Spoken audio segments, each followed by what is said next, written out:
and thanks for coming out. I would like to begin with a disclaimer. To my knowledge, I've never met a radicalized terrorist. My investment in this conversation about radicalism emerges from my disciplinary concern for language and how we use it, the stories we tell, and how the choices we make about these stories shape the reality in which we live.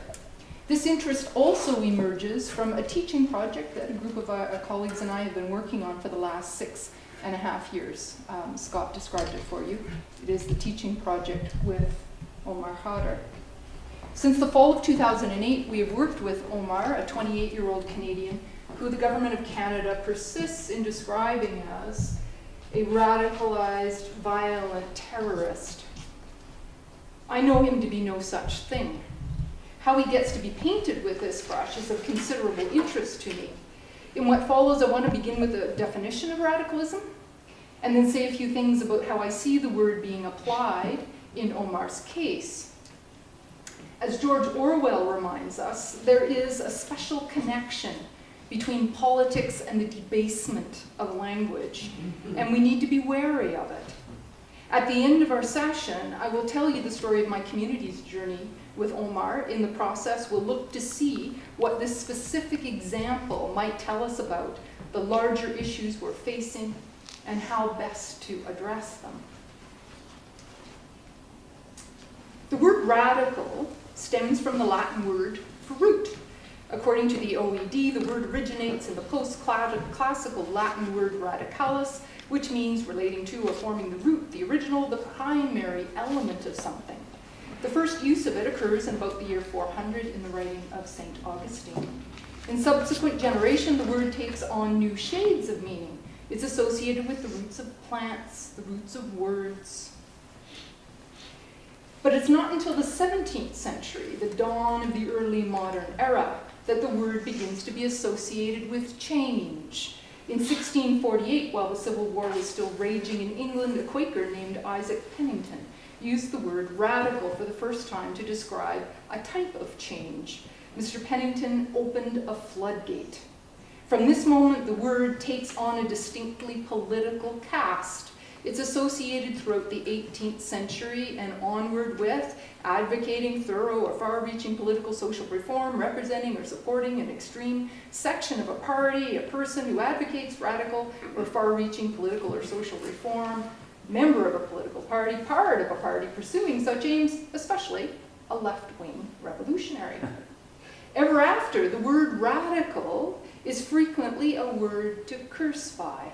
It's associated by turn with the right-wing radicals, the left-wing radicals, the feminist radicals, the radical protectionists, the radical socialists, you name it. It is, in brief, a word one used to insult that which represents an undesirable viewpoint to the person who uses the word. Recently, the word radical has been traveling in the company of two other familiar words, Islamic and terrorist. In these instances, the word radical serves as an adverb modifying the adjective Islamic, which I take it, is supposed to modify or tell us something about the kind of terrorist we have in mind. Just what does it mean to talk about a radical Muslim? Does one mean, in the sense that St. Augustine's early use invokes, that the tenets of Islam have informed the very root of the person's being? Or does it mean that one's understanding of the Islamic faith colors a thorough and far-reaching vision of political or social reform? My experience says it can mean both, and research tells us that neither definition should cause us particular concern.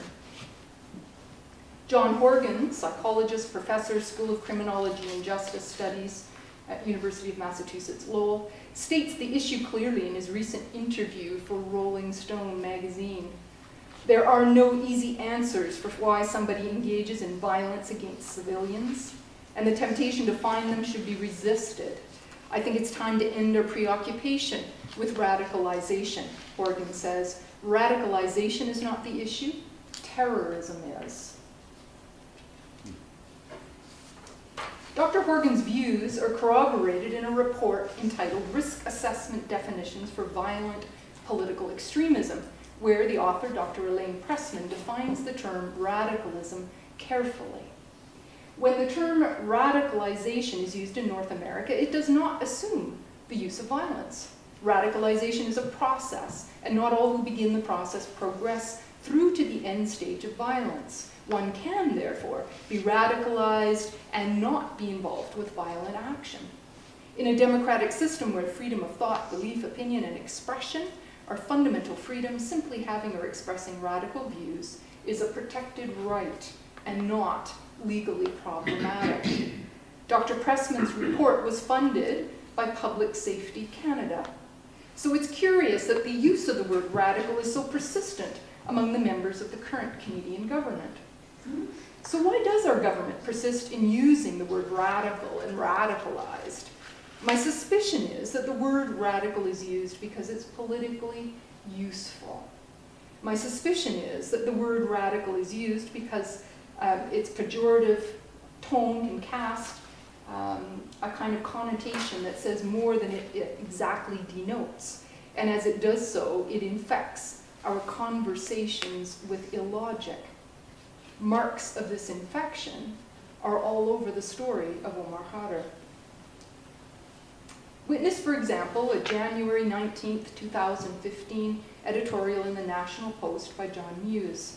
In this article, Mr. Muse talks about the threat behind our bars. He observes, "In Canada, we also have men incarcerated for terrorism-related offenses. In addition, there are significant numbers of inmates, Muslim or otherwise, who could potentially be radicalized. What is the Correctional Service of Canada, CSC, doing about it?"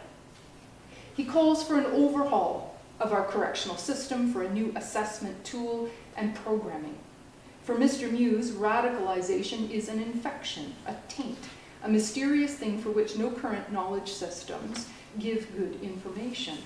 He asserts, quote, "Inside our prisons, the programming that has been employed for many years by the CSC is not going to work on radicalized offenders. It wasn't designed for them." He then comments specifically about Omar Khadr. Omar Khadr is currently incarcerated in a medium security federal institution after many years in Guantanamo. He has been eligible for parole for some time. He apparently has a parole hearing scheduled for later this year. His slavishly devoted lawyer, Dennis Edney, has pronounced him a fine young man who will make a positive contribution to society. This might be true, says Mr. Muse, but how could we really know? It may very well be that the Correctional Service of Canada may need to update its assessment tools and programming. I'm content to let the experts decide. In fact, Mr. Muse proposes that the tool designed by Dr. Pressman be adopted. That may be a good thing. I don't know. What I can't help but notice, however, is how easily Mr. Muse slips into the use of the term radical and radicalized, despite presumably having read Dr. Pressman's report. I'm also struck by his transparent disdain, not only for Omar, but for his lawyer.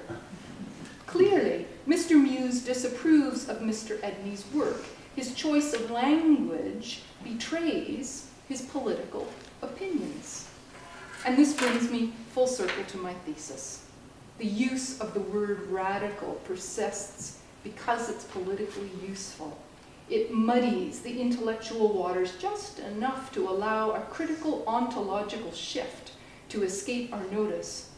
Radicals are not merely people who hold fundamental views or whose politics we dislike.